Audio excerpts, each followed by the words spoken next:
for me to get to be back here now. We were talking earlier trying to figure out which year it was that I was here talking about what was happening in Iraq, 2006, 2007, something like that. Either way, it's been at least a dozen years and a lot of water under the bridge.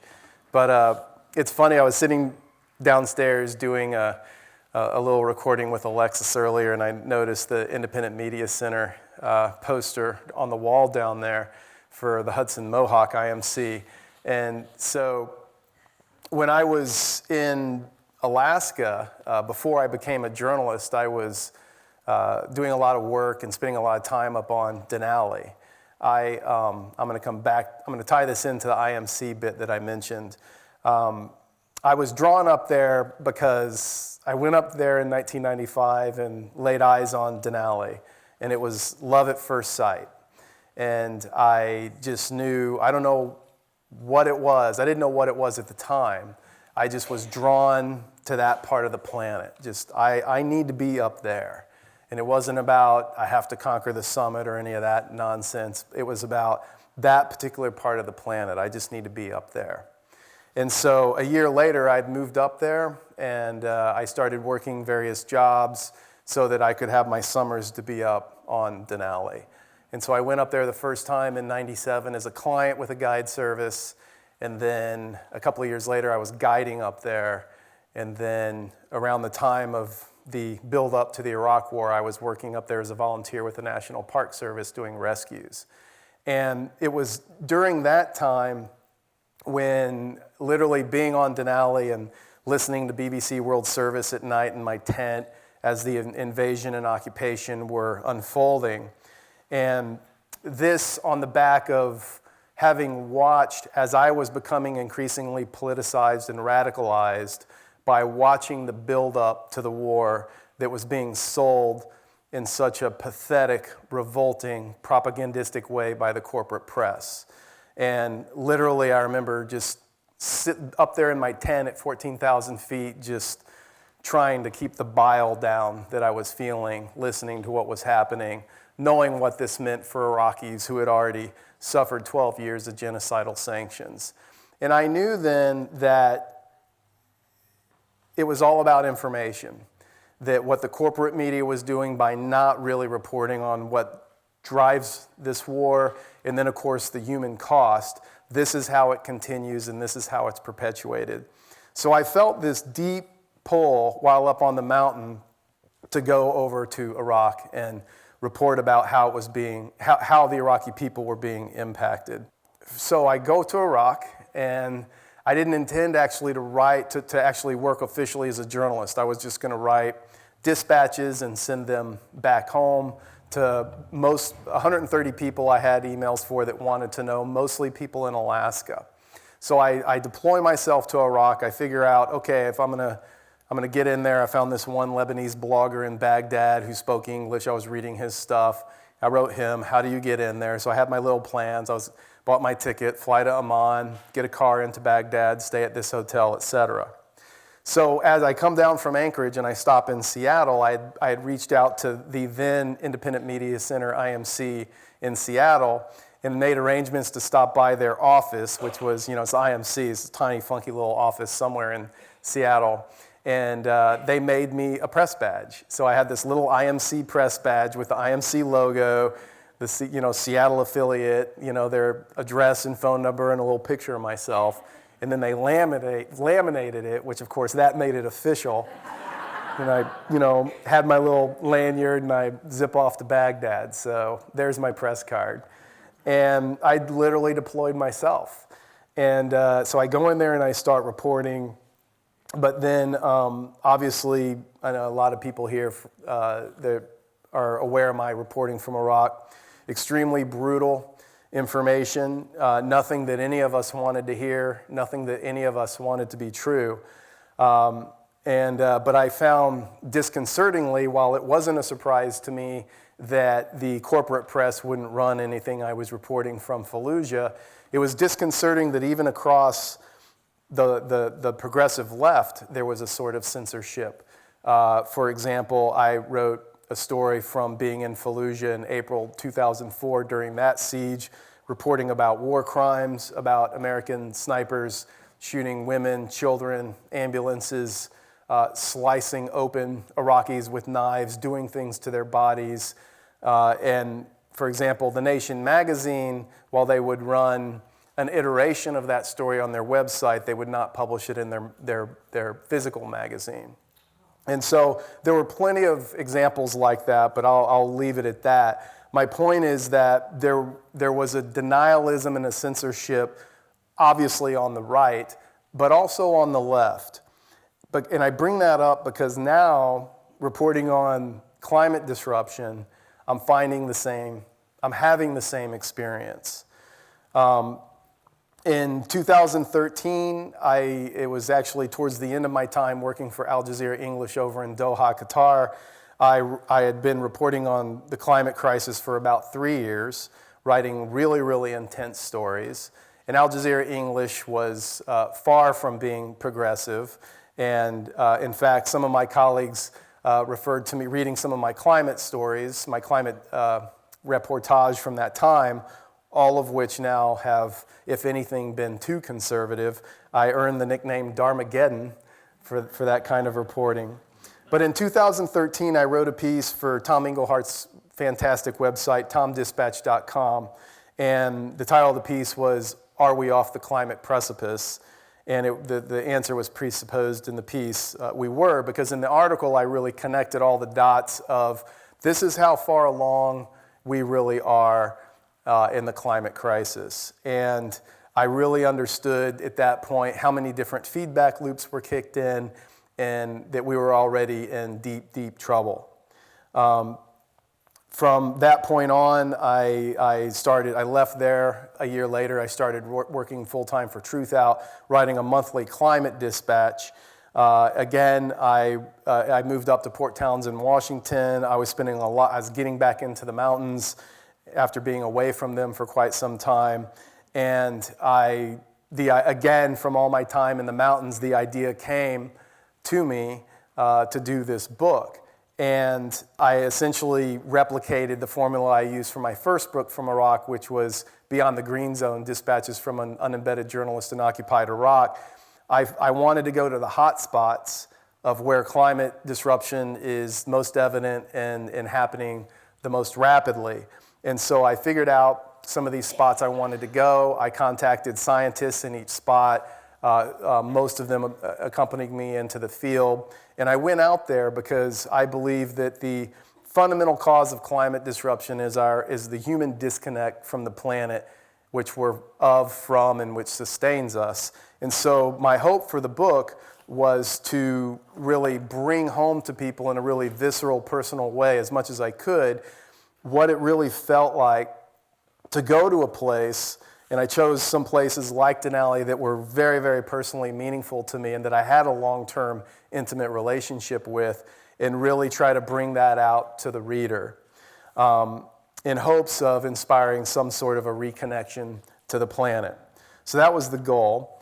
But I went out into the field, and when I was doing so, it was this dual experience of getting to go see these amazing, fantastic places on the planet like the Amazon rainforest and back up on Denali and St. Paul Island and the Pribilofs in the Bering Sea of Alaska, Glacier National Park, Sequoia National Park, all these really incredible places, and the awe and the wonder, and then simultaneously the heartbreak of what's happening to them and how fast this is unfolding.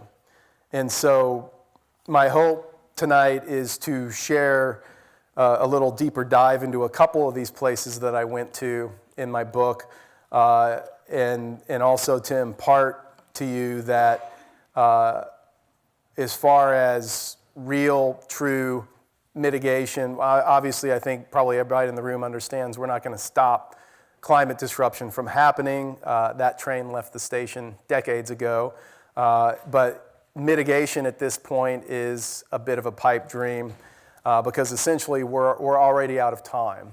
So I'm going to share a lot of information. Some of it is going to be really intense and hard to take in. So I just encourage people try to keep an open heart and hang with me until I get to the end, and I'll try to bring some of this back around as far as how to be during this time the best I can. So the first place that I want to take you to is South Florida. I went there because some of the leading experts on sea level rise in the world reside there and are working out of the University of Miami. So the first thing I did is I found this guy who, Bruce Mowry was his name. He was the city engineer of Miami Beach, and he was going around basically selectively raising 3 feet the elevation of certain streets in Miami Beach. They knew this wasn't going to save the city, but it was their goal. The mayor at the time had this ambitious goal of, we're going to save Miami Beach from climate change, from sea level rise. And so Bruce Mowry was essentially the frontline engineer going around, okay, we're raising streets, it's not going to stop it, but it's going to buy us enough time to keep trying to mitigate and adapt. And so I had gone around with him. Of course, there were already some problems with the project, like they'd raised the streets 3 feet in some areas, but then who raises the buildings or the houses? And one of the high-rise buildings, you know, a multi-$100 million fancy condo high-rise, after the streets were raised, there was a king tide and a flood, and the ground floor floods. And then so the owner of the building goes to the insurance companies for the payout, and the insurance company says, well, we no longer have to insure your building because your first floor is no longer a first floor, it's a basement. So there were some problems already in the mitigation project. So I had met with him, and then I went and met with Ben Kurtman, who is also an IPCC author, but a sea level rise expert at the University of Miami, and a leading expert on it, and he kind of gave me the more down the middle of the road, sort of conservative line about the Intergovernmental Panel on Climate Change, worst case projections for sea level rise at that time was about 1 meter by 2100. And then he went on to say, but the National Oceanic and Atmospheric Administration's worst case prediction was 8 feet, basically twice the IPCC by 2100. And then the week before I had met with him, they had just tacked on another ½ foot to their worst case prediction. And I talked to him about it at length, but then I went and met with one of his colleagues, another scientist at University of Miami, this one at Coral Gables, named Dr. Harold Wanless. Wanless, he's professor and chair of the University of Miami Department of Geological Science.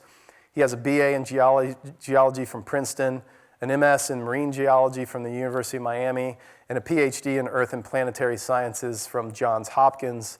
So he's extremely well positioned also as a paleoclimatologist to provide a holistic view of climate disruption and sea level rise. So I want to just read you a short bit from a conversation I was having with him.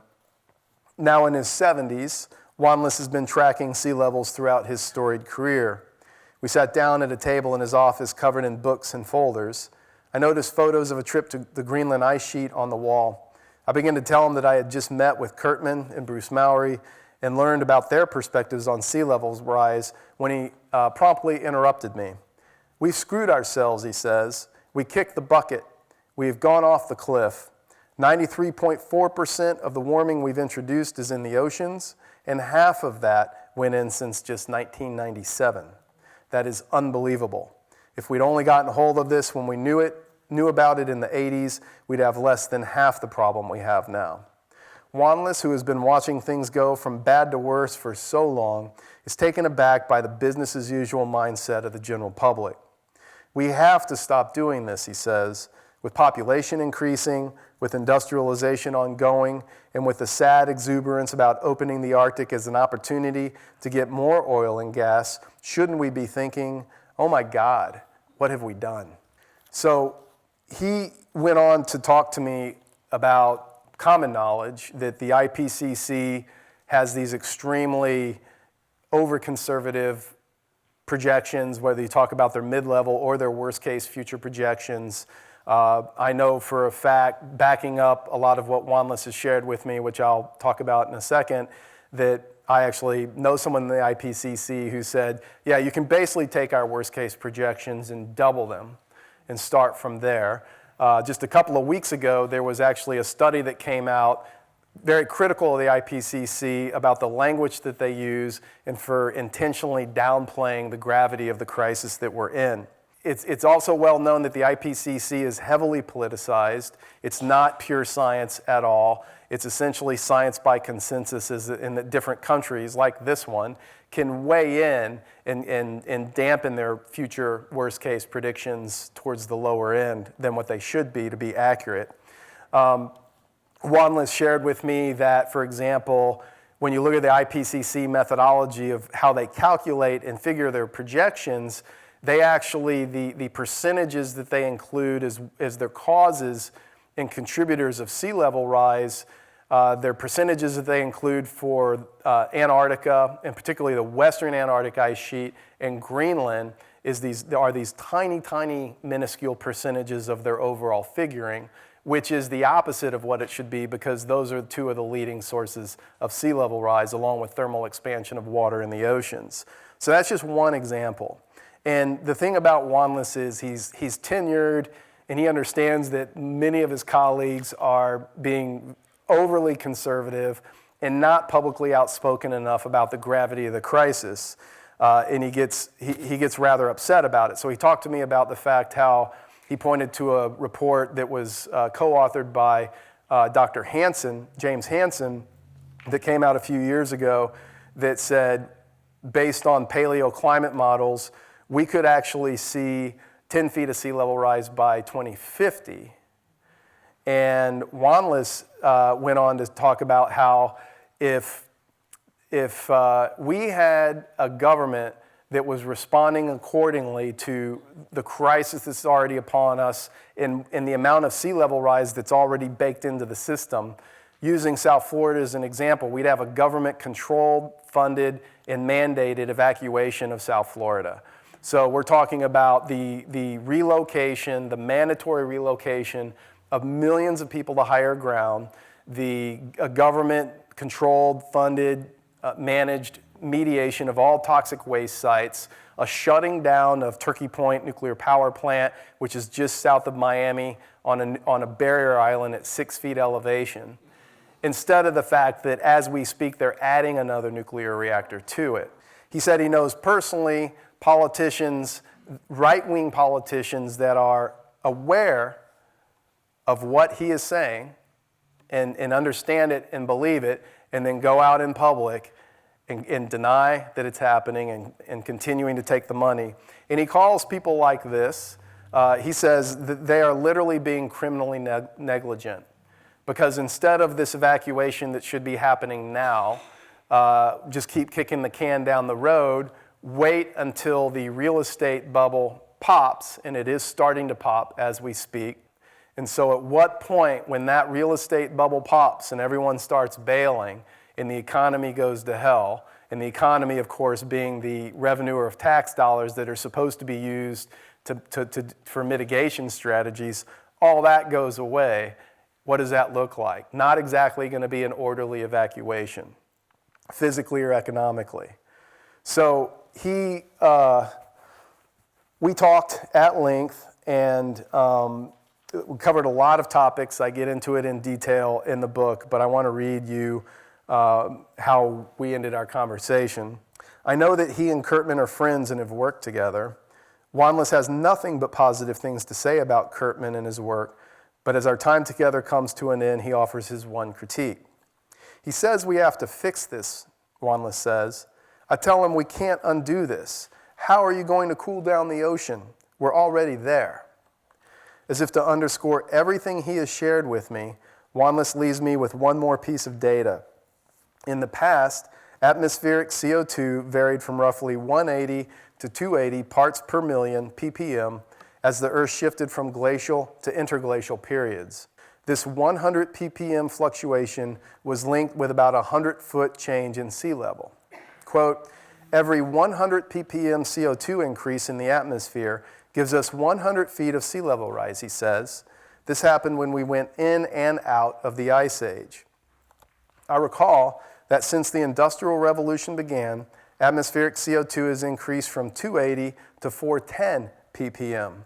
Quote, that is 130 ppm in just the last 200 years, I say to him. That is 130 feet of sea level rise that is already baked into Earth's climate system. He looks at me and nods grimly. The next place that I would like to take you to is the Amazon rainforest. A few statistics about it. Some of these you've heard, some maybe not. The Amazon rainforest basin is 2/3 the size of the contiguous 48 United States. It's the largest rainforest on the planet. It generates half its own rainfall and contains 20% of the world's rivers. The Amazon River alone has 1,100 tributaries, 17 of them longer than 1,000 miles each. There's thousands of species of trees, 2.5 million species of insects, thousands of species of birds, 3,000 species of fish in the Rio Negro alone.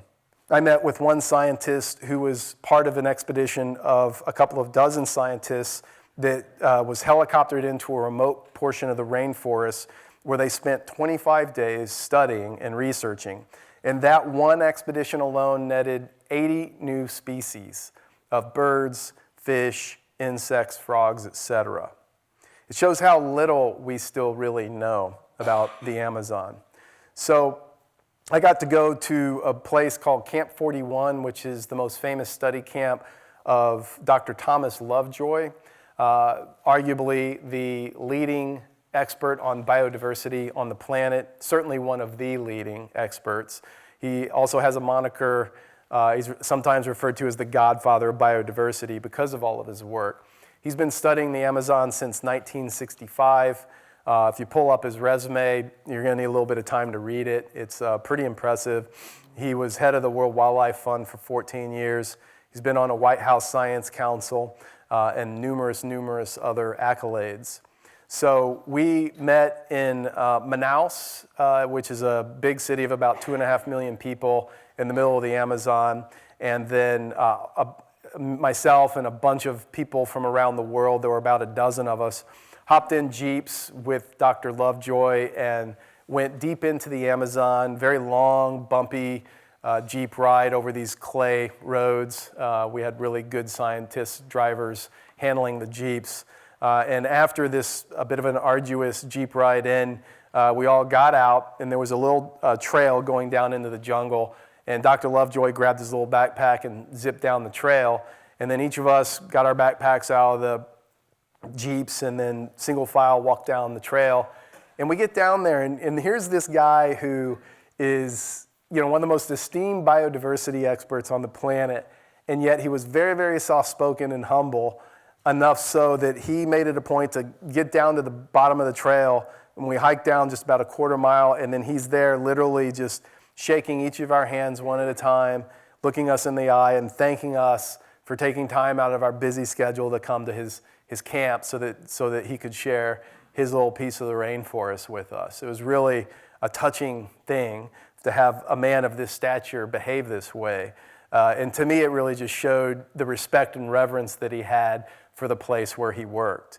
And so you come into Camp 41, and it's just this little clearing in the middle of the rainforest, and there's no walls. There's just some kind of tin roofs, and underneath one area, there's a bunch of hammocks strung up, and so we each went and picked a hammock.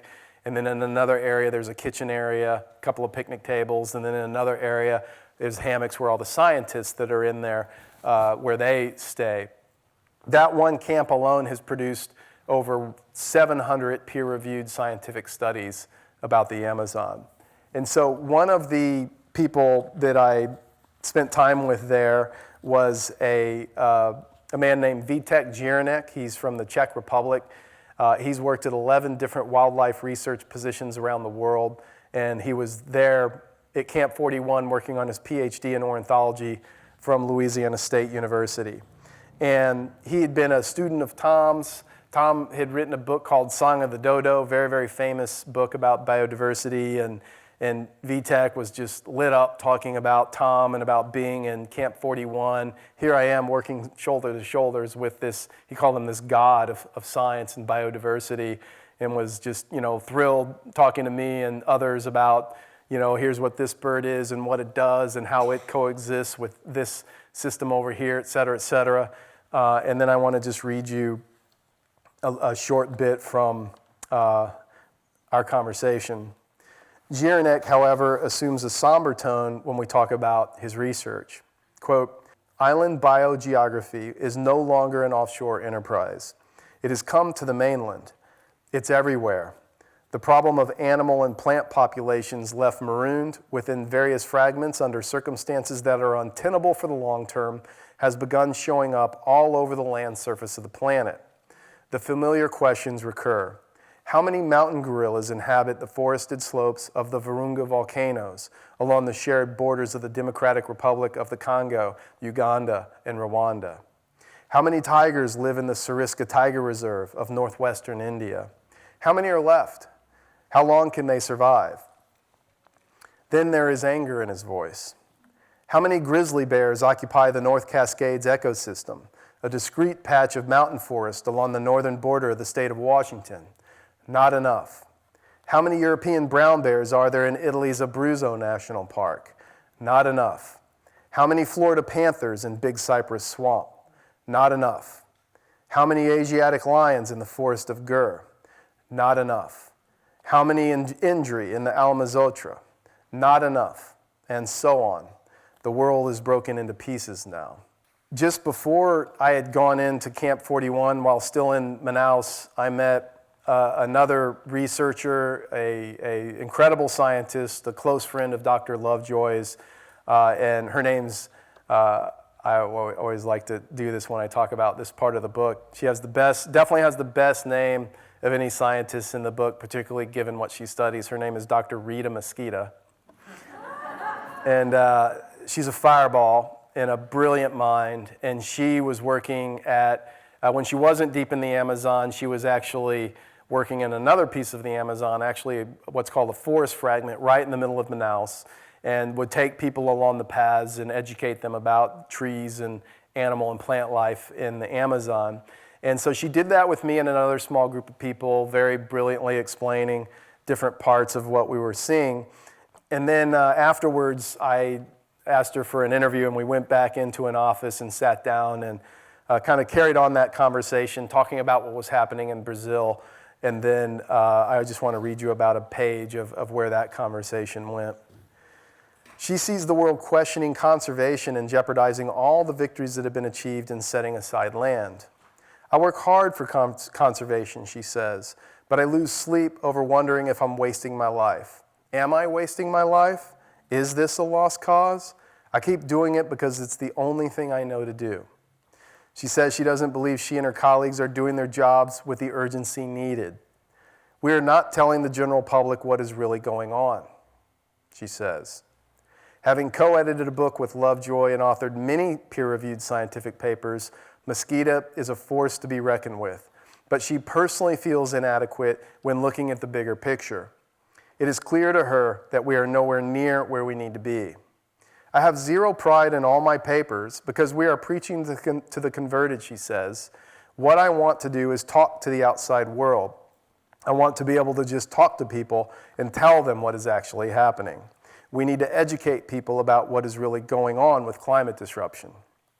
Like so many of the experts I've spoken with for this book, Mesquita believes the root cause of climate disruption is humanity's lack of connection to the planet. Even here in Manaus, kids don't understand that they live in the Amazon, she says, so there is no connection at all with anything, and that is the problem. There is sadness in her voice as she tells me this. "I made a personal decision to not have kids because I don't have a future to offer them. I don't think we are going to win this battle. I think we are really done." Tropical rainforests, the Amazon in particular, is already so degraded that instead of absorbing emissions, it's now releasing more carbon annually than all the traffic in the United States. In 2010, the Amazon drought released as much CO2 as the annual emissions of Russia and China combined. There's 1.5 acres of rainforest being lost every second. At some point in the not-so-distant future, the Amazon will regularly emit more carbon than it absorbs, yet another critical tipping point for Earth. So the last thing I want to talk about before we leave the Amazon is a conversation I had with Dr. Lovejoy. We sat down and did an extended interview, which I taped, talking about all kinds of different things. But I just want to read you a page of how that particular conversation ended.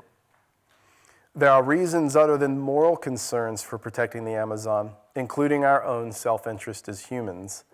We go to the doctor and the pharmacy and we have no clue where our drugs came from, Lovejoy tells me. More of that is from nature than we realize. Lovejoy mentions a poison found in the Amazon that led to the production of the pharmaceutical captopril, which in turn became one of the first ACE inhibitors and is now used by hundreds of millions of people to control their blood pressure and heart conditions.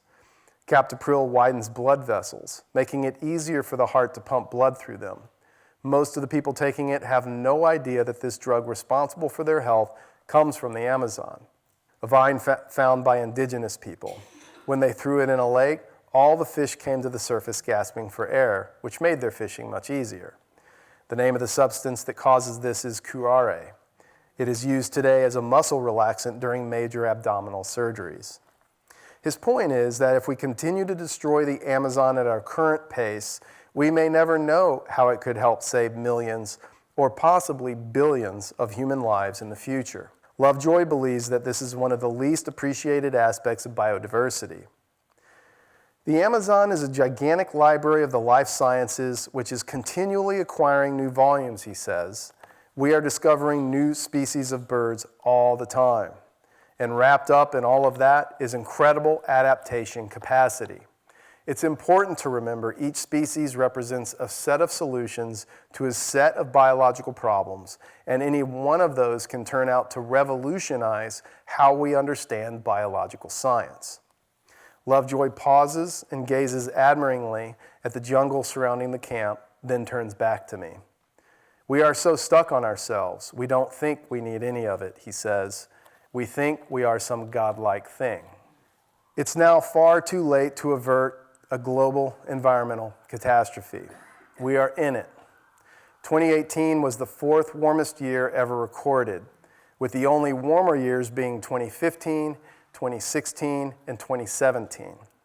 We're currently in the middle of what is on track to be the warmest decade since record-keeping began.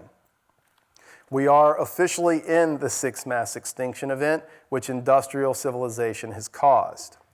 We're injecting CO2 into the atmosphere at a rate 10 times faster than what occurred during the Permian mass extinction event 252 million years ago that annihilated 90% of life on Earth.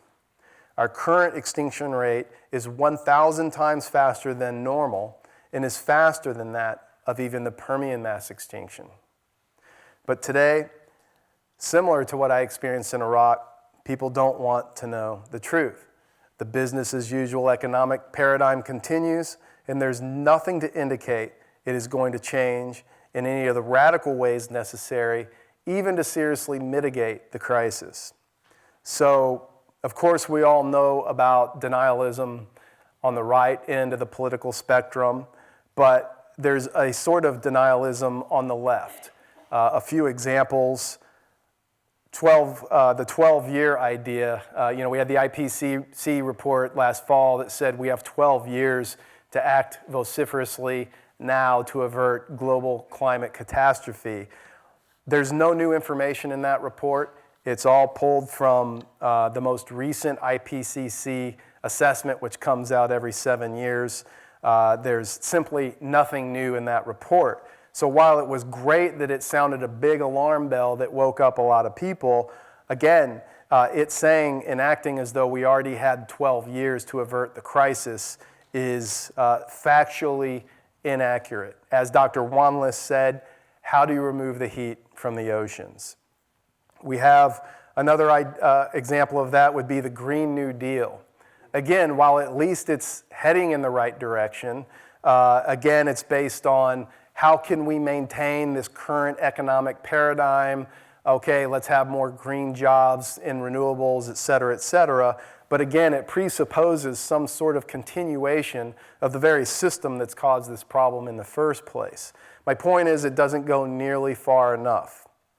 Other forms of denialism would be maybe someone else besides Trump would win the 2020 election and change things. We still have until 2100 before the worst impacts kick in. Maybe Bernie Sanders will save us. Geoengineering, maybe there's some sort of a techno fix. All of these are various forms of denialism. And none of these take into account that we're already off the cliff. Every single one of them is an attempt to fix something that, as Wanlis says, is not fixable. As Wanlis mentioned, 93% of all the heat we've added into the oceans have been absorbed into the oceans. Added to the atmosphere has been absorbed into the oceans, half of that since just 1997. To give you an idea of how much energy that is, if the oceans hadn't absorbed that heat, our atmosphere today would be 97 degrees Fahrenheit hotter than it is right now. Today's carbon dioxide levels at 412 parts per million are already in accordance of what historically brought about a steady state temperature of 7°C higher. Now, understand that. We already have enough CO2 in the atmosphere that once the Earth catches up and how it reacts to that, it will be 7°C higher. The oceans are now literally overheating, deoxygenating, and acidifying. Insects, there's been several studies recently about what's happening to insect populations. Let's first keep in mind that insects are essential to the proper functioning of all of the planet's ecosystems. They're food for other creatures. They pollinate roughly 75% of all the food that humans eat, and they're recyclers of nutrients everywhere they are. Without insects, humans simply cannot survive. The recent series of studies informs us that we're currently losing 2.4 of global insect biomass annually. At that pace, assuming that does not accelerate, that means we have about 100 years before all the insects are functionally gone. Since just 1970, 60% of all mammals, fish, birds, and reptiles are gone. What would we call it if there had been a 60% reduction of humans since just 1970? The IPCC's worst case temperature scenario is 4 to 5°C by 2100. Meanwhile, the conservative International Energy Agency stated that preserving our current economic paradigm virtually guarantees a 6°C rise in Earth's average temperatures before 2050. Shell and BP analysts expect the globe to be as much as 5°C warmer, again by mid-century. So the article I mentioned earlier that I penned in 2013, titled, "Are We Falling Off the Climate Precipice?" While even then it was clear that we had already fallen off, today, 6 years later, a sober reading of the latest climate change science indicates we are now genuinely in free fall. We're in a nonlinear situation of climatic disruptions and their impacts. We're locked into a course of uncontrollable levels of climate disruption, bringing starvation, destruction, mass migration, disease, and war. There can no longer be any question that life as we know it is ending. Now, what to do with all this information? And what to do about how that feels. And when we think about the future, what do we do about all those things? And frankly, this talk's a little bit different every time I give it because every day I get to kind of figure that out. How am I, why give this talk? Why get out of bed? Why do anything? And I keep coming around to some of the things that I want to share with you now. Most of this is in the conclusion of my book and a lot more. But some of the things that basically help me live with all of those facts. And again, I share these facts because it's the same as why I got involved in journalism in the first place, is no matter how bad the news is and how intense the information is, Do you not want accurate information by which to navigate your life? An analogy that I use is, spending a lot of time in the backcountry. Do I not, if I'm planning a trip, do I not want the most accurate topographical map available? Of course I do, and of course you do. And so information's a different kind of topography. And so as intense as this information is, if we know it, then we're going to live our lives very differently than if we assumed or pretended like none of this was actually happening. And you can imagine where that would lead. So a lot of amazing things happened to me when I was working on this book. I kept meeting people right at the right time when I needed them to have a particular conversation, or searching for a scientist to go with me onto the glaciers of Alaska, and then bang, someone would pop up. And I believe all of it was because the book was essentially me working in service to the earth. And as I served the earth took care of me. And I know a lot of other people having similar experiences. And so one of these people that this book brought into my life was a Native American elder of Cherokee descent named Stan Rushworth. And one of the things that Stan reminded me of was an important distinction between rights versus obligations. And he uses the word obligations not with any negative connotation at all. In fact, the opposite. He uses it with a sort of sacred and privileged connotation. So the idea of rights really is more of a settler colonialist mentality in the West of like, what are my rights? Whereas indigenous populations teach you're born onto the planet with certain obligations. You're born onto the planet with an obligation to serve and take care of the earth. And you're born onto the planet with an obligation to serve and protect and take care of future generations of humans and all species. And so that brings to me the idea or the question that I ask myself daily at some point now: am I not morally obliged to do everything possible to serve and protect the earth no matter what? So the information that I just gave you is extremely hard. It's extremely depressing, and when you really look at the big picture, it's very easy to just, if I'm results-oriented in my actions, it's very easy to say, well, what's the point? It's already gone. We're off the cliff, just like Dahr says, so why do anything? And I think that's why all of this crisis has brought us to this moment where I think we need a different ontology by which to function. It can't be results-oriented anymore. It has to be about literally the integrity of each act that we take now. And so I quote Czech dissident writer and statesman Václav Havel, who said, "Hope is not the conviction that something will turn out well, but the certainty that something is worth doing, no matter how it turns out." That's become another guidepost for me. I do believe that we're in a hospice situation with much of life on Earth. We're losing between 150 to 200 species a day. That is accelerating. Glaciers are literally vanishing before our eyes. Huge parts of the rainforests around the planet are vanishing before our eyes. Islands are vanishing before our very eyes. There is, without a doubt, we're in a hospice situation with huge parts of the planet, including species and possibly even our own. I personally believe, there's some thinking that, it's written in, there's without a doubt humans are going to go extinct. I believed that for a while myself when I was just looking at the data and the research and the science, working on my book. But I can't say that I can say that for sure anymore, and I'll come back around to that. But I will say, no matter how bleak things appear to be, even if it does look almost as a certainty that humans are going to go extinct, are we not still morally obliged to wake up and do everything that we can to fulfill our obligations to serve the earth and future generations? I also believe that each one of us has our own calling. I don't think it's anybody's place, certainly not mine, to try to say, do this, do that, behave this way, do X, Y, and Z, do this activism, don't do this. Because I think that all these old paradigms that have brought us to this point in history are no longer functional.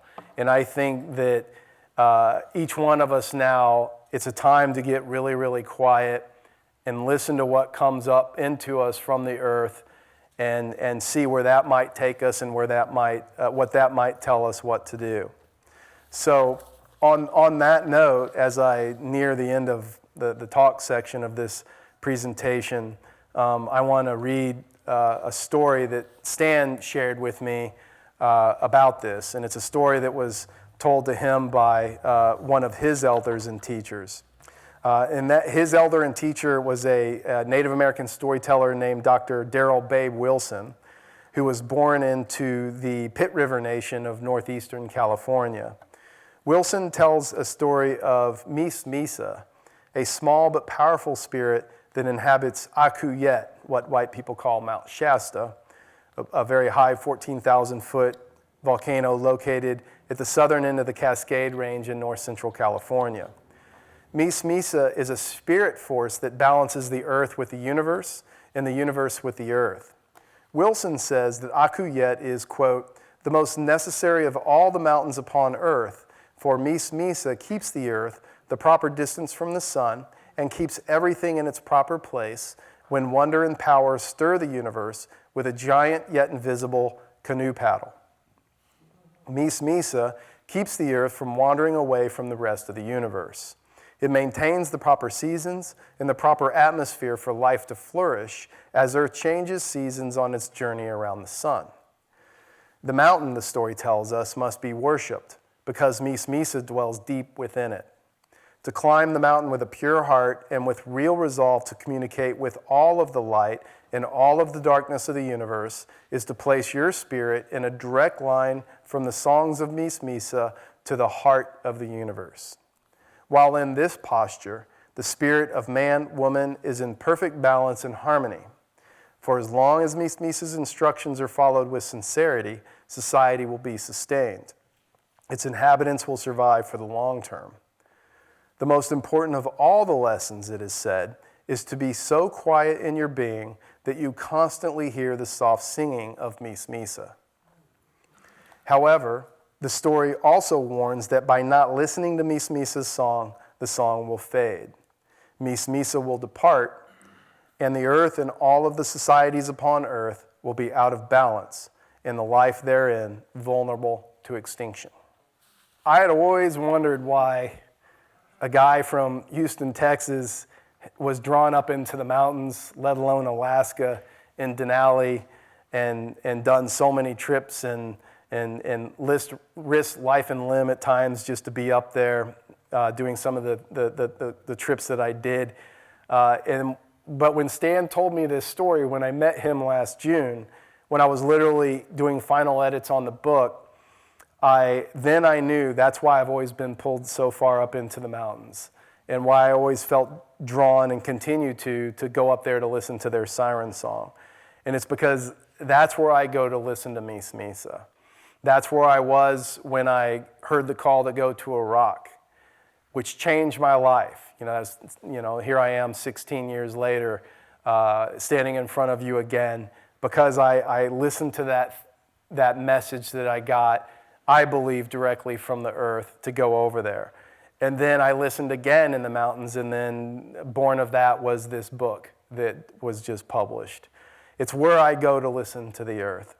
And it's each time I've listened to it intently and then followed that calling, regardless of danger or anything else, it's literally changed my life radically, beyond anything I could have imagined. And so there's two questions that I want to send you home with tonight when you leave here. And the first is, where do you go to listen to Mesa Mesa?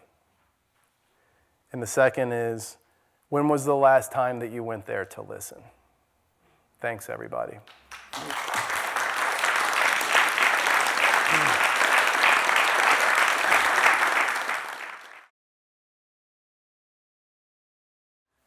I have a couple of thoughts. I think it's really, really important to hold up worst case scenarios. We have to, as you say, we need a map, right, going forward, and we need to be aware of what the worst case outcomes are. You said a couple of things in there that concern me. So one, you said that our current CO2 levels corresponded to 8 degrees of warming. And 7. this is my field. This is what I studied. I did my PhD on climate sensitivity, worked on it for years and years after that, until I decided, okay, we know enough about climate sensitivity. It's better if I go out and, do something about it. I think finding 7 degrees of warming at 350 parts per million 412. or 400 relative to past is going to be tough. If you go back to the Eocene, right, what's the global mean temperature back then when we had lost all the Arctic ice and had, crocodiles up in the high Arctic? That's like about 5-6 degrees of global warming, and CO2 levels back then were about 1,000 or so. That's a very dire signal, right? I mean, even saying that getting to the sort of high end of where we could go would if we burned all the coal we have at hand and get us to like 1,000 or 1,200 parts per million, that, we can wind up in equilibrium after a few hundred years at 7 degrees of global warming. That's really, really dire. But it's not the case that at 412 you can go back and find a climate at 412 where we were 7 degrees above pre-industrial levels. So, I just think it's really, and so that's one thing. And then in terms of, worst case scenarios for sea level rise, sure, a couple of meters, worst case scenario by 2100. But our current rate of warming is about 1 foot per century.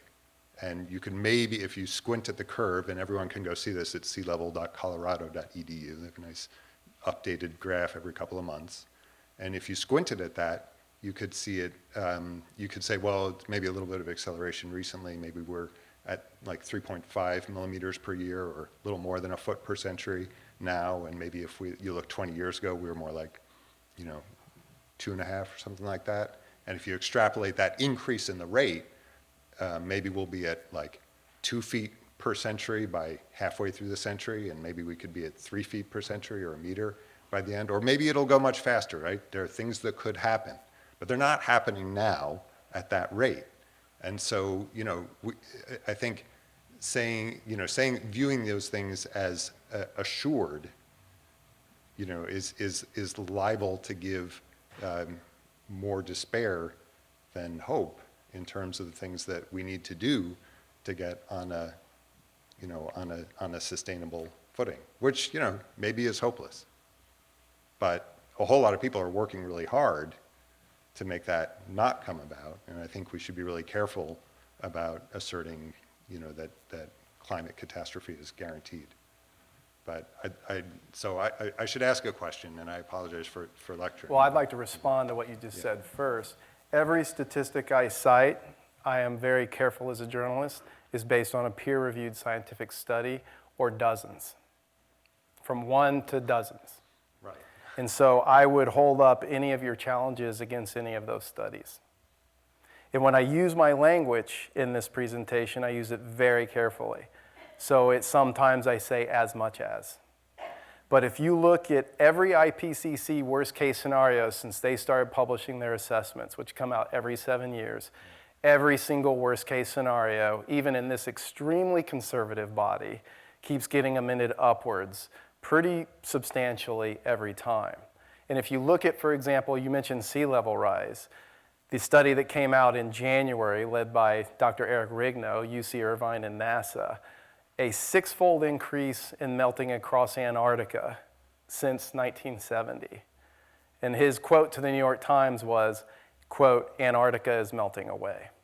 And I go into great detail about a lot of these studies in the glacier chapter of this book. So when you look at what's kicking in now and what's already happening just in the Arctic and Greenland, et cetera, et cetera, et cetera, I'm just going to cite the book and all the studies that are in that. So the point is that mainstream science that's coming out is not taking into account all of these factors together.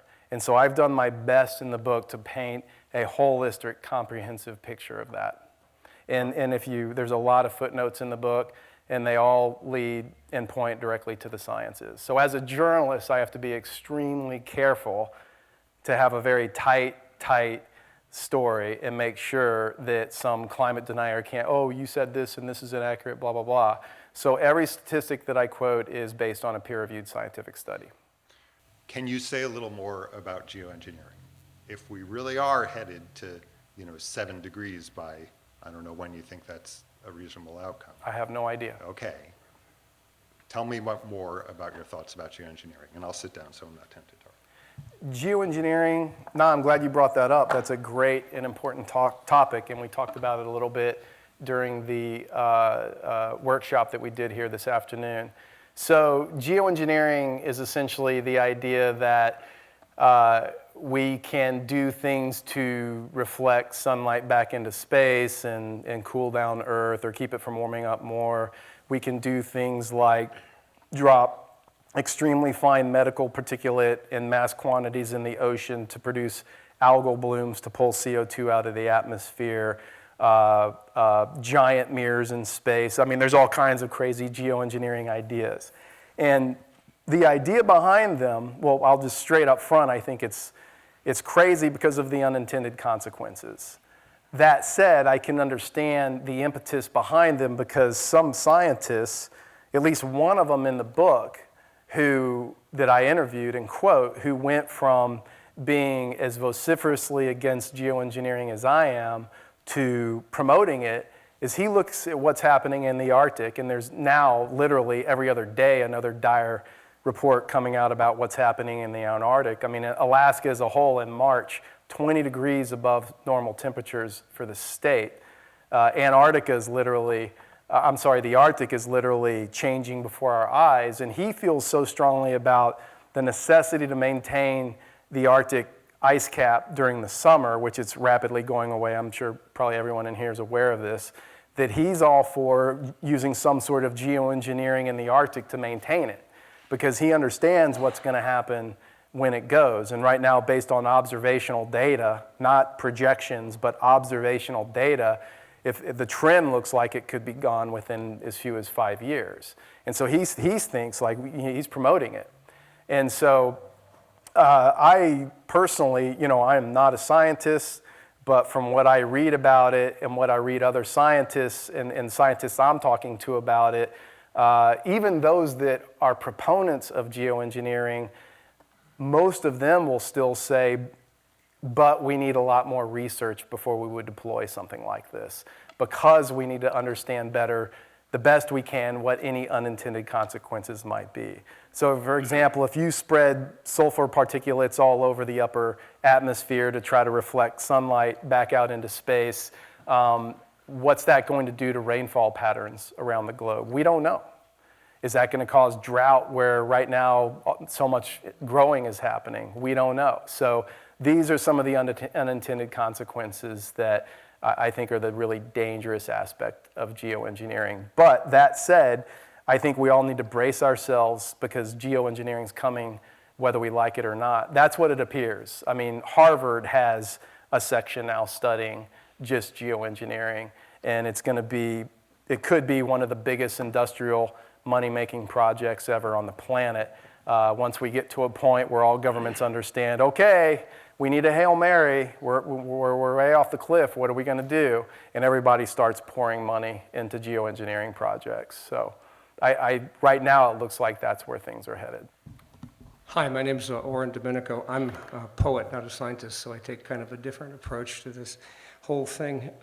And one of the things that I've found interesting in the last couple of years is that I read continually that one of the reasons that people don't see what's going on or understand what's going on is that you have to go to places where no one lives in order to see the effects of climate change. I completely disagree. I think if you listen to the Earth right where you are, I listen to it at a place called the South Woods, which is in Utica, New York, and I've been going there for many, many years. It's just an urban woods that was a regrowth, but good-sized trees. These were cherries, ash, birch, beech, hemlock, and maple, and later growth. And during the last 20 years or so, it has gone completely to hell. Between the birch beach disease, there's an insect that's affecting the hemlocks now. The ashes have gone virtually extinct. The eastern ash, 3 different species are now considered extinct already. The cherries are dying. The woods is completely decimated. I don't think I can get through to asking a question, but I think it's really important that we keep telling. I like what you're doing, because I promised those trees I'd tell their story, you know? That's what I try to do. Thank you.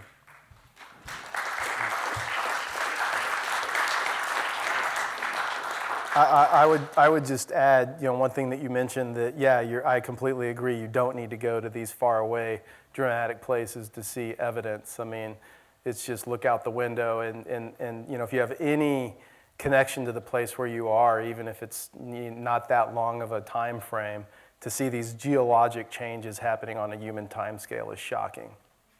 My goal is not to incite despair.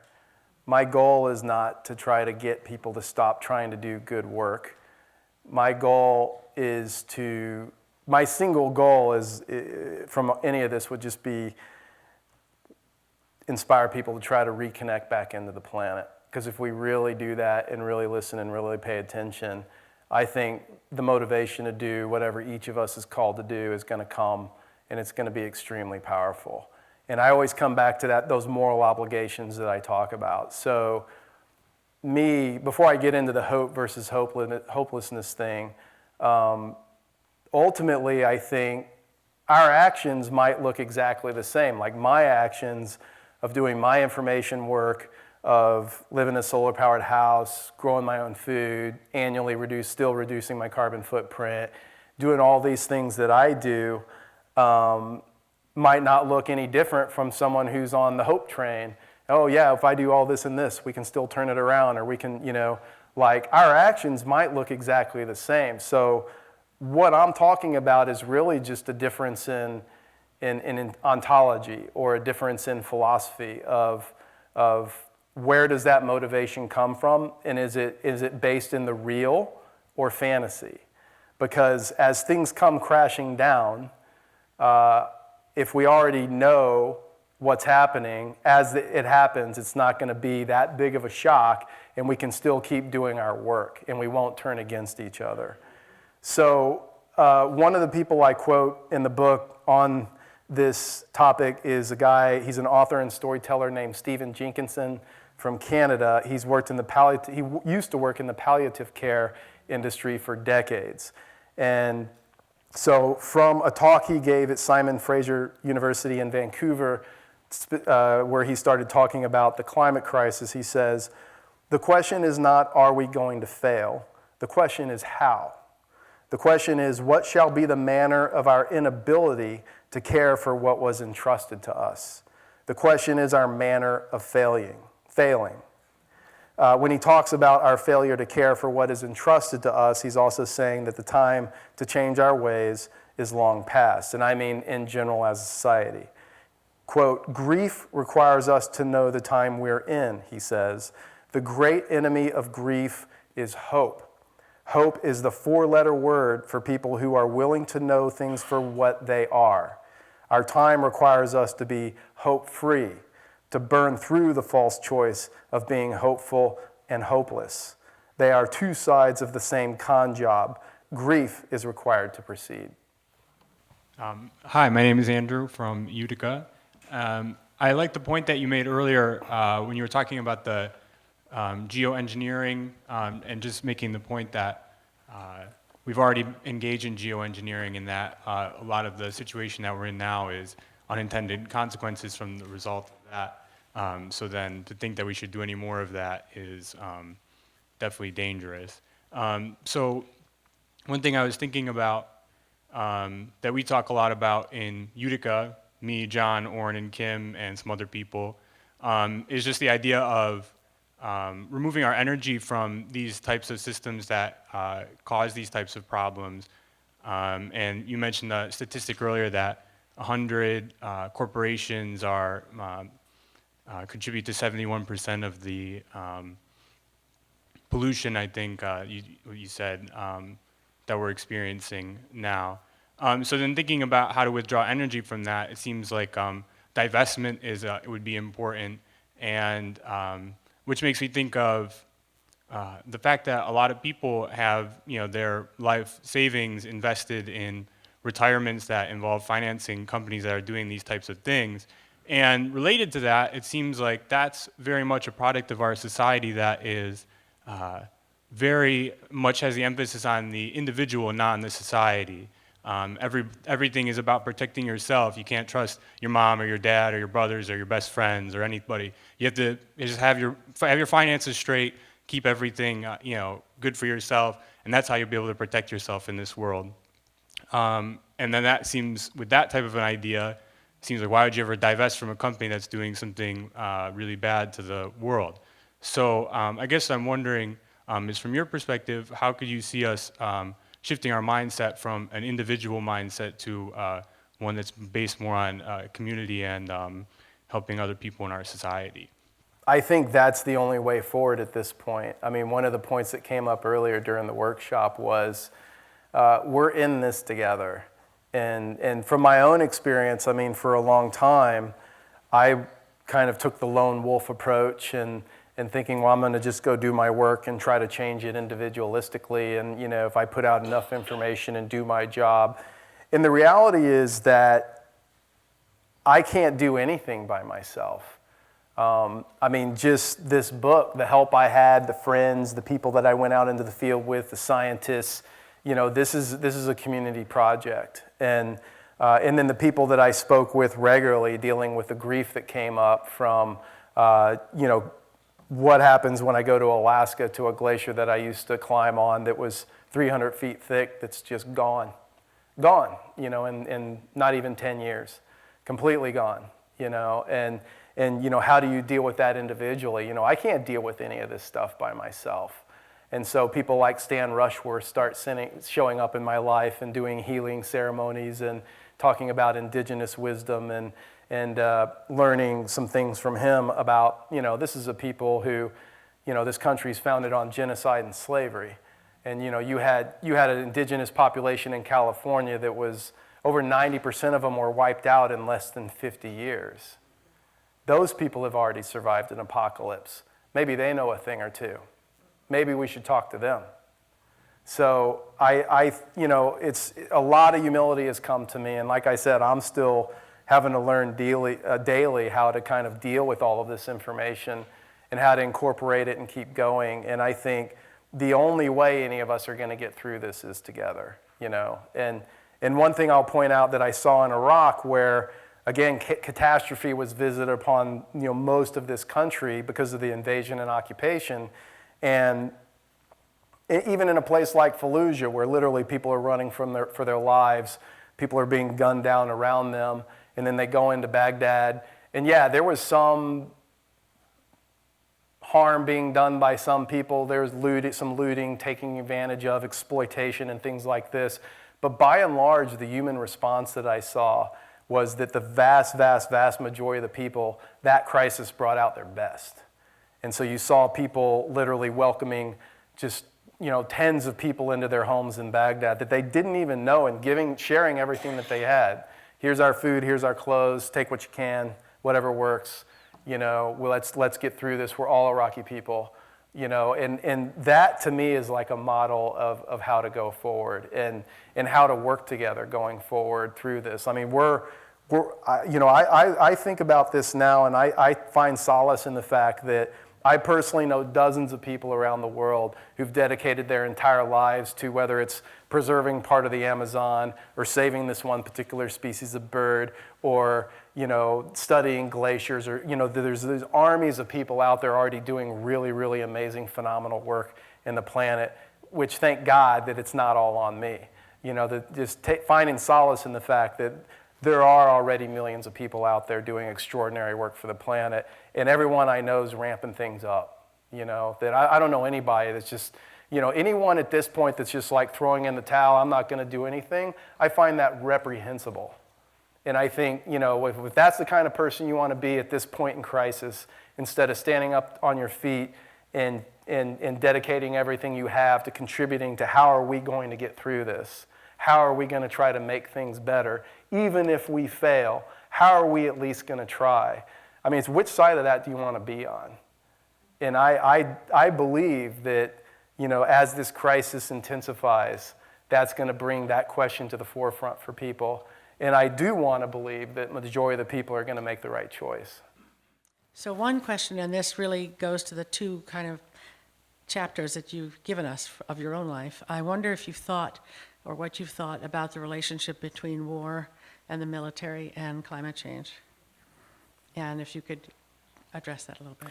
Yeah, so, yeah, it's a great question. I mean, the obvious link, you know, the U.S. military, the single biggest emitter of CO2 on the planet, and the war for oil in Iraq, and where bases are positioned around the world for other oil and natural gas deposits, as well as propping up dictators and different regimes, et cetera, et cetera, et cetera. So there's really that link. But beyond that, like, you know, I didn't like consciously think, okay, I'm going to go directly from war into climate disruption reporting. In fact, the interesting segue, I mean, I frankly just got utterly burnt out on war and couldn't handle the trauma anymore. And okay, 7 years is enough. And then I was living in West Texas when the BP oil spill happened in the Gulf of Mexico. And being from Houston and having spent the better days of my childhood down in Galveston, when that happened in the Gulf of Mexico, I took it really personally.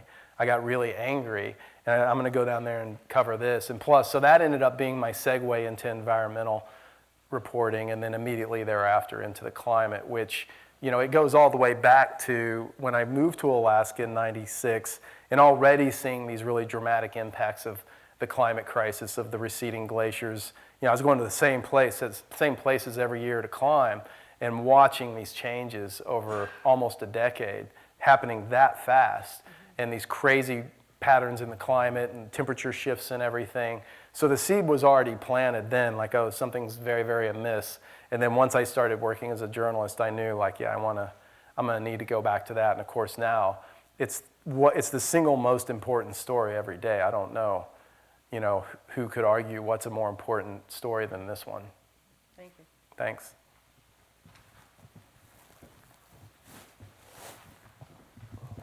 Hi, my name's Max Fried. Thanks for coming. A couple things were just recently mentioned that I think are relevant to what I wanted to ask you about.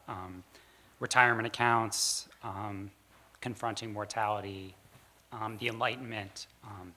In particular, from my perspective, it seems like a lot of sort of mainstream progressivism has really been about that ideal of, you know, we're constantly battling the malign forces of society, but we're building this project of education and making progress, you know, it's in the name, of really building up to something and accomplishing something, and each generation is going to have something a little bit better, and we're able to do that. You know, as long as we're fighting the good fight, we can go on and, you know, send your kids to a slightly better school, and they'll get a slightly better job, and they'll have their 2.3 kids, and things will be going on like that. I'm sure you probably heard of this author, Roy Scranton.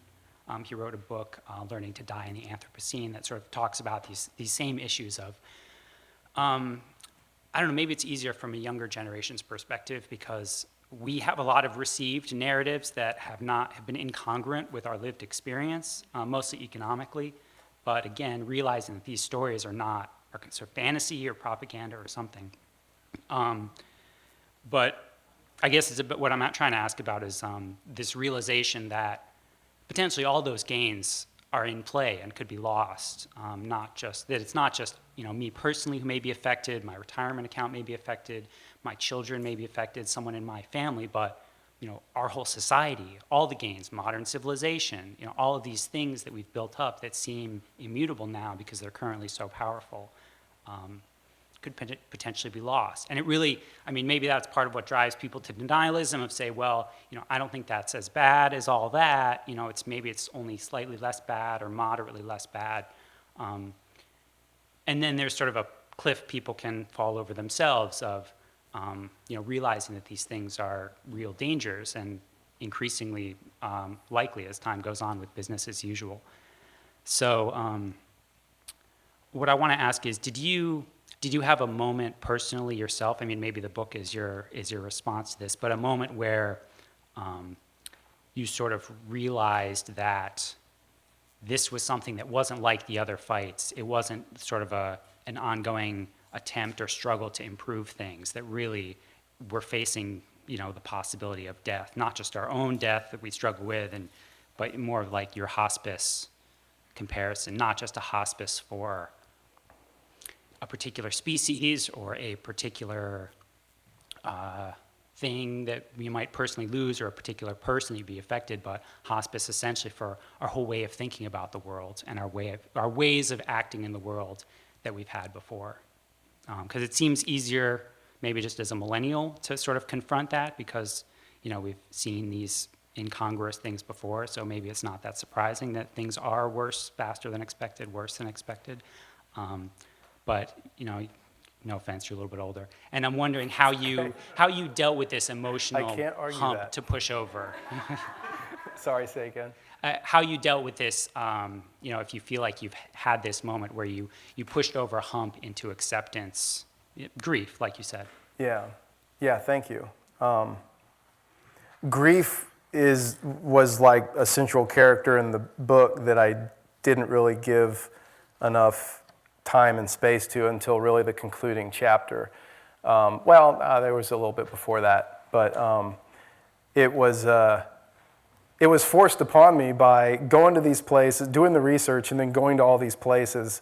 I mean, it was one thing to read about the Great Barrier Reef going away, which current scientific prognosis by a lot of Australian scientists is that it's in its terminal stage. Those are the words that they use. 1,400-mile-long coral ecosystem, which is now experiencing bleaching events every year on some part of the reef. And it's one thing to read about that and the statistics. 2017 bleaching event wiped out, I think it was 30% of what bleached that year died, and then 2018, 20% of what bleached died, et cetera, et cetera. It's one thing to read that stuff and hear these terminal prognosis reports and all this. It's another thing to go jump in the water and be over this magnificent reef and see just as far as you can see, it's just white. And that means the coral's starving and probably gonna die. If it doesn't, the water's cool, if they don't cool back down. And have that visceral response of like, this is where we live. Like, I have to have that reef there. Like, we have to have all these parts of the planet in play or we're not gonna be here. We can't keep taking parts out of the system and think that the whole thing's not gonna be affected. And really feel that in here, in the fear and the anger and the frustration and all those feelings that come with it. And then what do you do with that? And then come back and keep writing and keep interviewing people and just going through that over and over and over. And it's an ongoing process. I mean, for me, I have to keep letting myself get broken up about it over and over again. And most of the time when I give this talk, I mean, at some point I have to stop and kind of, take a breath and collect myself and cry, and let that go and then move through it, because there is so much loss that's upon us. But another thing that's helped me a lot, and, because like I said, I did go from the guy that I was convinced, no way humans make it through this, full stop. And I will argue that to midnight with anybody in here. And I went from being that guy less than a year ago to now, I can only honestly say we don't know. We don't know for sure what's going to happen. We don't know humans are going to go extinct. We don't know we're going to lose all of life on Earth because crazy things happen. And we like Lovejoy's analysis on biodiversity, here's this guy who's been studying the Amazon longer than I've been alive and has libraries of information in his head, and you ask him how much we know, and he says, we're just scratching the surface. I mean, there's a couple of examples. More recently, there was a place in California where people were hiking, and there were all these rattlesnakes, and they don't want rattlesnakes there, they're too dangerous. So they went on this extermination, we're gonna wipe out all the rattlesnakes. And in less than 2 generations, rattlesnakes started to be born without and not have rattles when they grew up. So that's not real predictable, right? And there was another instance in Africa where elephants, same thing, being wiped out for the ivory in their tusks, and within 2 generations started to be born when they grew up without tusks. So who can predict these things? Nobody would have predicted that. Science definitely wouldn't have predicted it. So we don't know, and that was the kind of stuff that people were telling me back when I was like, no, for sure, that's it. Like my pride was staked on humans going extinct, as sick as that is, right? Like I wanted it for some reason, just so I could be right, like not a good program, Dahr. And I had to get enough humility to understand, we don't know. We don't know. This is the way things look today. And one thing I would say for sure is there's going to be a lot less humans on this planet sooner rather than later. And we're going to start seeing things in the West that people have been having to deal with in the Middle East and sub-Saharan Africa for a long time. We're going to start seeing that here sooner rather than later, I would predict. Don't know when for sure, but sooner rather than later. So there's going to be a lot of hardship and suffering. But as far as, grand predictions on the annihilation of all life on Earth, whatever, like we don't know. Because we don't know nature's adaptation capacities. And we don't yet know our own. Hi. Hi. Hi, Guy Schaefer from Troy. Thank you so much. This was really wonderful, and I loved your focus on being able to face these terrors, these fears, not despair, but the real feelings of what it means to face this loss. I'm a teacher.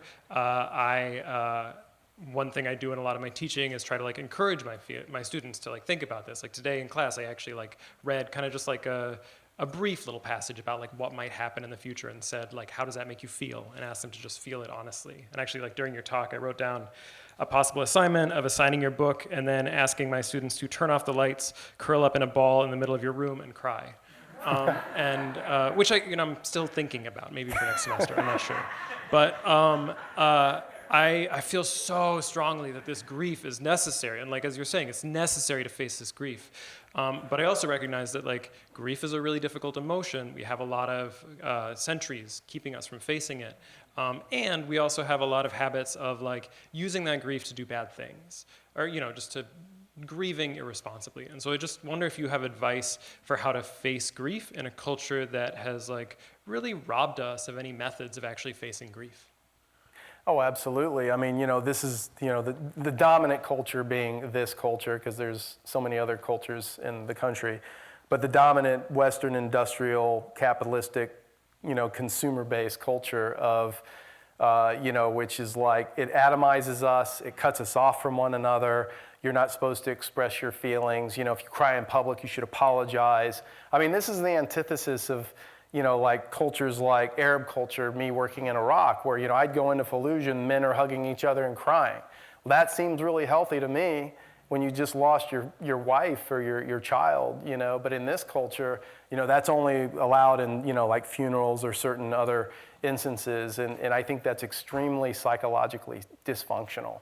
And now what's upon us is, why is it not okay to weep when you hear about a species going extinct or an ecosystem that's suffering greatly? And I think, that's, for me, I've had to do a whole lot of grief work, and it started after all my reportage in Iraq. And I had to literally, talk to a counselor and do grief exercises in certain milieu and get a dog. There's a reason why vets have dogs. Because, yeah, highly recommend the dog. It's something that I think if we're going to be psychologically healthy as individuals and as communities, this has to be part of the discussion. And this is why indigenous cultures around the world, talking and grieving and all of this is, in a lot of them, it's literally a daily part of their practice, and it's worked into how they live. Thank you so much for coming and sharing all of this. My name is Jeff Jones. I consider myself part of the climate justice movement, working on these issues for a while. Just a couple of thoughts to share. I feel like I bet your workshop was great. Would have loved to have been a part of that. This is more Q&A, but there are just a couple of thoughts I'd like to share. For one thing, I know a number of the people in this audience who have long histories of being involved in political struggle. It makes me think of a comment that Oren Lyons, the Onondaga faith keeper, made at a climate solutions summit we held about a year and a half ago. He said some of the older people have a responsibility for sharing some of the things they've learned over the course of their lives, fighting against basically the system that is really responsible for creating this problem. So when I just think back, I remember growing up as a kid after the end of the Second World War, when I'm at an age where I was in the first generation born after the nuclear era started, right? So we were diving under our chairs in elementary school and facing the possibility of global annihilation. And that gives you a sense of grief or terror. How do you deal with that? And I think there's some parallels to the situation with climate, to the situation that we as very young people were facing however many years ago that was, 60 or 70 years ago. So anyway, here's what I've learned, and your reaction would be appreciated. We have to fight back against these things. That's how you overcome the grief. Not everyone, this doesn't work for everyone, but if we're going to have if we're going to survive this crisis that you've identified and that a lot of us understand it and agree with, we are going to have to make it our life's work to fight back against that. We're going to have to, each of us has to do what we think is appropriate for us, for our kids, for our grandkids.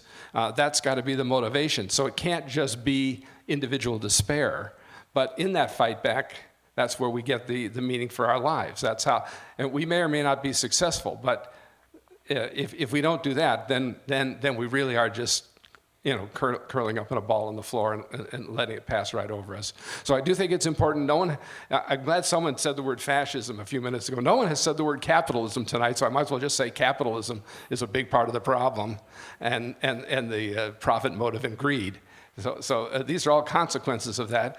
Will we be able to overcome that? I'm just going to end with one point, which is, and I apologize if this doesn't translate into a clear question, but I think it's reflected in your trajectory from the Middle East to the climate work, is the world is being torn apart right now. That's the strategy of a certain group of people. What unites the world? It's the climate. It's the fight against the climate crisis, has the potential to unite the world. That's why I personally remain optimistic that somehow or other, generations, and not too many generations from now, we'll find a way to survive this. Thank you. Thanks. And I would just piggyback on one of the things you said by quoting the great Greta Thunberg, the young woman who's essentially started who says, action is the antidote to despair. And I mean, because I don't propose like, oh yeah, just feel the grief and roll up in a ball, but like have that and let it go through. Otherwise, you end up only on a ball, not being able to, being incapacitated and unable to really act clearly from the heart. So last one. Hi, my name's Molly, and I work with the Rensselaer Plateau Alliance, and I'm also a hospice social worker. My question is about interesting people who are not interested in connecting back to the earth, because that's what I'm hoping to do with my conservation work. Thanks. Okay, thank you. I share a story in the book about being in a hospice situation with my dear, dear friend, Dwayne French, who is a quadriplegic man who we met up in Alaska when I was working for him as personal assistant, and he politicized me. And this is going to take a couple of minutes, but it's worth telling the whole story. So, I moved up to Alaska to climb. Here's this like Houston boy with no politics, raised conservative Republican. And I meet Dwayne. I get this job as his personal assistant. And this is a guy, he's quadriplegic, broke his neck diving into the Platte River in Nebraska when he was 14. Spent his puberty in a rehab hospital with returning Vietnam vets. He's then, when I'm working for him, he's director of the State of Alaska Division of Vocational Rehabilitation, and like very, very political animal. And he's like, we started working together, and we're talking, and I shared this story earlier, but he's like, so what are your politics? And I'm like, well, I guess I'm a Republican. And he's like, you guess you're a Republican? So what are the Democrats' policies that you oppose or disagree with? And what are the Republican policies that you support? And why aren't you a Green or independent or a libertarian or a communist or an anarchist? And I just couldn't answer. I was a total idiot. I didn't know what I was talking about. And I puff up my chest in self-defense, and I'm like, well, whatever they do doesn't affect us anyway, says the privileged white boy. And he turned a shade of red and said, okay, so if you really believe that what the government does doesn't affect us. And I said, yeah, I do. And he said, so the Alaska State Legislature right now is trying to pass a bill, and if it goes through, I will lose the funding I get to have a weekend personal care attendant. So what I want you to do is, when you go home, I think it was Friday, he's like, when you go home tonight, you're gonna get in bed, and I want you to stay in bed until Monday morning. Somewhere around the middle of the day, Saturday, you're gonna be laying in your own piss and shit. By Saturday night, you'll run out of water to drink, and then you're gonna stay that way until Monday morning, at which point I want you to call me and tell me that what they do doesn't affect us. And I thankfully had enough humility after that dressing down to just say, I'm listening. And that started my political education. So fast forward to a few years ago, anyone who knows much about, quadriplegia is like, getting a cold can be fatal because coughing's really challenging. Getting pneumonia usually is fatal. And I'm sitting there with Dwayne in the ICU 3 weeks on. He's got pneumonia, and all the different meds they tried weren't working. And his mom, his 80-something-year-old mom comes out from Nebraska, 2 of his siblings. It gets to a point where we're literally standing around the bed, and I watch we're at a hospice situation, and I'm just going through this weeks doing shifts sitting with him, just I don't care what happens, I just want to be with my friend, And then I'm literally watched the nurse put the morphine in the port in his neck, this is it, lights out, goodbye. He didn't die. He lived. He lived. So again, we don't know what's going to happen. And I thought for sure, here he goes. This is it. Say goodbye and everything. But my point is that love and attentiveness and focus that comes when you are in a hospice situation, as you know, is a real gift. Because it's ideally, that's how we're all living our lives anyway.